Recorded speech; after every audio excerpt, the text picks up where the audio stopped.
Hi நண்பர்களே, welcome to சனா சேவை மையம் யூடியூப் சேனல். நம்ம சேனலில் தற்போது என்ன செய்தி பார்க்க போகிறோம்னா, தமிழ்நாடு அரசினுடைய எம்ஜிஆர் சத்துணவு திட்டத்தில் சமையல் உதவியாளர் பணியிடங்களுக்கு தற்போது விண்ணப்பிக்க அறிவிப்பு கொடுத்துருக்காங்க. அது தொடர்பான செய்தி தான் பார்க்க போகிறோம். அதுக்கு முன்னாடி நம்ம சேனலை சப்ஸ்கிரைப் பண்ணாதவங்க சப்ஸ்கிரைப் பண்ணிக்கங்க. தமிழ்நாடு அரசினுடைய புரட்சி தலைவர் எம்ஜிஆர் சத்துணவு திட்ட பள்ளியில் சத்துணவு மையங்களில் சமையல் உதவியாளர் பணியிடங்கள் தற்போது விண்ணப்பங்கள் வரவேற்கப்படுவதாக தமிழ்நாடு அரசு அறிவிச்சிருக்காங்க. தமிழ்நாடு ஃபுல்லாக இதற்கான வேலைவாய்ப்பு அறிவிப்பு கொடுத்திருந்தாலும் ஒவ்வொரு மாவட்டத்திலும் அந்தந்த மாவட்ட ஆட்சித்தலைவரால் இந்த வேலைக்கான நோட்டிபிகேஷன் அறிவிக்கை அறிவிச்சிருக்காங்க. உதாரணத்துக்காக நம்ம பெரம்பலூர் மாவட்டத்தினுடைய ஒரு அறிவிப்பு தற்போது பார்க்க போறோம். பெரம்பலூர் மாவட்டத்தின் கீழே இயங்கக்கூடிய புரட்சி தலைவர் எம்ஜிஆர் சத்துணவு திட்ட பள்ளி சத்துணவு மையங்களில் ஏற்பட்டுள்ள 73 சமையல் உதவியாளர் காலி பணியிடங்களுக்கு 3000 என்ற தொகுப்பூதியம் அடிப்படையில் நேரடி நியமனம் மூலம் நிரப்பிட 12 மாதங்கள் திருப்திகரமாக பணியினை முடிக்கும் தகுதியான பணியாளர்களுக்கு ஓராண்டு கால பணிக்கு பின்பு சிறப்பு காலமுறை ஊதியத்தில் ஊதிய நிலை 1 லெவல் ஆஃப் பே 3000 to 9000 தகுதியான பெண் விண்ணப்பதாரர்களிடமிருந்து மற்றும் விண்ணப்பங்கள் வரவேற்கப்படுவதாக அறிவிச்சிருக்காங்க.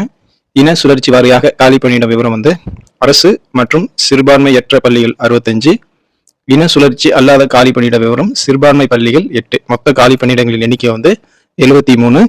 இந்த வேலைக்கான கல்வி தகுதியை பொறுத்தளவுல விண்ணப்பதாரர்கள் அனைவரும் 11/4/2025 தேதியில 10ஆம் வகுப்பு தேர்ச்சி அல்லது தோல்வி பெற்றிருக்கணும். 10ஆம் வகுப்பு படிச்சிருக்கணும். அதுல பாஸ் ஆயிருந்தாலும் ஃபெயில் ஆயிருந்தாலும் பரவாயில்ல அப்படின்னு சொல்லியிருக்காங்க. வயது வரம்பை பொறுத்தளவுல பொது பிரிவு மற்றும் தாழ்த்தப்பட்டோர் இவங்களுக்கு 11/4/2025 தேதியில 21 வயசு பூர்த்தி அடைந்தும் 40 வயதிற்கு மிகாதவராகவும் இருக்கணும் அப்படின்னு சொல்லியிருக்காங்க. பழங்குடியினர் 18 வயசு பூர்த்தி அடைந்தும் 40 வயதிற்கு மிகாமலும் இருக்க வேண்டும் அப்படின்னு சொல்லியிருக்காங்க. விதவைகள் மற்றும் கணவனால் கைவிடப்பட்டோர் 20 வயது பூர்த்தி அடைந்தும் 40 வயதிற்கு மிகாதவராகவும் இருக்கணும் அப்படின்னு சொல்லியிருக்காங்க. விண்ணப்பதாரர்கள் அனைவரும் கட்டாயம் தமிழ்ல சரளமா எழுத படிக்க தெரிஞ்சிருக்கணும் அப்படின்னு சொல்லியிருக்காங்க.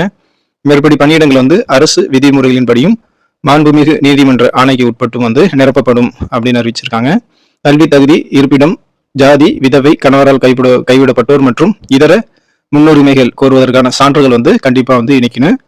ஏற்கனவே பணியில் இருப்பவர்கள் மேற்காணும் பதவிக்கான அனைத்து தகுதிகளும் பெற்றிருப்பின் சம்பந்தப்பட்ட கட்டுப்பாட்டு அலுவலர் மூலமாக விண்ணப்பம் அனுப்பணும் அப்படின்னு சொல்லியிருக்காங்க.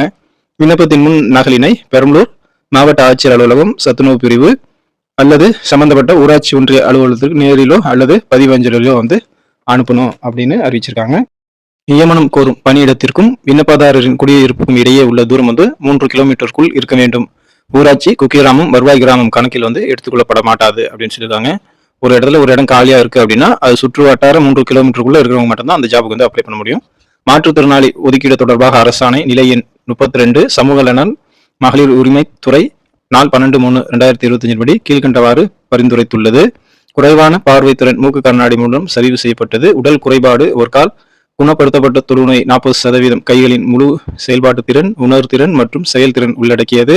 திரவ வீச்சினால் பாதிக்கப்பட்டவர்கள், குறிப்பிட்ட கற்றல் திறன் குறைபாடு மிதமான உள்ளவர்கள்லாம் இந்த ஜாபுக்கு அப்ளை பண்ணிக்கலாம். இன சுழற்சி அல்லாத மற்றும் இன சுழற்சி முறையிலான இடஒதுக்கீட்டின்படி நிரப்ப உள்ள மொத்த பள்ளி சமையலர் உதவியாளர் காலி பணியிடங்களின் விவரம் மற்றும் மாதிரி விண்ணப்ப படிவம் பெரம்பலூர் மாவட்ட இணையதளத்துல perambaloor.nic.in இந்த வெப்சைட்ல வெளியிட்டிருக்காங்க. இந்த இணையதளத்திலிருந்து சமையல் உதவியாளர் பணியிடத்திற்கான மாதிரி விண்ணப்ப படிவத்தினை பதிவிறக்கம் செய்து கொள்ளலாம் அப்படின்னு அறிவிச்சிருக்காங்க. உரிய விண்ணப்ப படிவத்தில் விண்ணப்பிக்கும் விண்ணப்பதாரர்களின் விண்ணப்பம் மட்டுமே பரிசீலனைக்கு எடுத்துக்கொள்ளப்படும் அப்படின்னு சொல்லியிருக்காங்க. காலி பணியிடங்களின் விவரம் மற்றும் மாதிரி விண்ணப்ப படிவம் பெரம்பலூர் மாவட்ட ஆட்சியர் அலுவலகம் மற்றும் சம்பந்தப்பட்ட ஊராட்சி ஒன்றிய அலுவலக விளம்பர பலகையிலும் அறிவிப்பு செய்யப்படும் அப்படின்னு சொல்லியிருக்காங்க.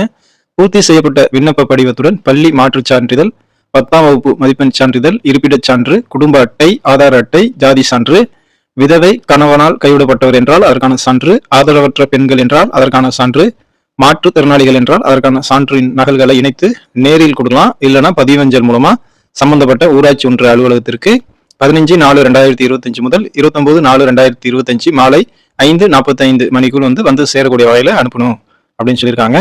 29/4/2025 தேதிக்கு பின் நேரிலோ பதிவஞ்சலிலோ பெறப்படும் விண்ணப்பங்கள் ஏற்றுக்கொள்ளப்பட மாட்டாதுன்னு சொல்லியிருக்காங்க.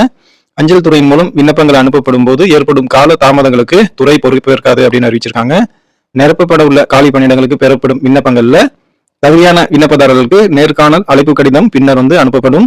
நேர்காணலுக்கு வரும்பொழுது அசல் நேர்காணல் அழைப்பு கடிதம் மற்றும் அசல் சான்றிதழ்களை தவறாது எடுத்து வர வேண்டும் அப்படின்னு சொல்லிட்டு பெரம்பலூர் மாவட்ட ஆட்சியருடைய அந்த அறிவிக்கை சொல்லுது. நண்பர்களே, இந்த வேலைவாய்ப்பு என்பது பெண்களுக்காக தமிழ்நாடு முழுமைக்கும் வந்து வழங்குறாங்க. இந்த சத்துணவு மையங்கள்ல காலியாக இருக்கக்கூடிய சமையல் உதவியாளர் காலி பணியிடங்கள் வந்து நம்ம பெரம்பலூர் மாவட்டத்திற்கு உண்டான அறிவிப்பை படிச்சிருந்தாலும் ஒவ்வொரு மாவட்டத்திலும் அதனுடைய மாவட்ட ஆட்சியர் தலைவர் மூலமாக இந்த அறிவிக்கை வந்து தற்போது வெளியாக இருக்கு. இதுல வந்து எல்லாத்துக்குமே வந்து நம்ம படிச்ச மாதிரி கல்வி தகுதியா இருந்தாலும் சம்பளமா இருந்தாலும் என்னென்ன டாக்குமெண்ட் தேவைங்கிறது எல்லாமே எல்லா டிஸ்ட்ரிக்டும் ஒண்ணுதான். அந்த காலி பணியிடங்கள் விவரங்கள் மட்டும்தான் ஒவ்வொரு டிஸ்ட்ரிக்ட்லயும் மாறும். அதனால எல்லாமே வந்து இந்த அறிவிப்புல இருக்கிற மாதிரி பெண்கள் வந்து அந்தந்த மாவட்டத்தில் இருக்கிறவங்க அந்தந்த மாவட்டத்தினுடைய அந்த வெப்சைட்ல அந்த அப்ளிகேஷன் டவுன்லோட் பண்ணி ஃபில் பண்ணி உங்களுடைய அந்த ஒன்றிய அலுவலகத்துல எங்க கொடுக்க சொல்றாங்களோ அங்க கொடுத்து இந்த வேலை வாய்ப்பினை வந்து பெற்றுக்குங்க. நன்றி.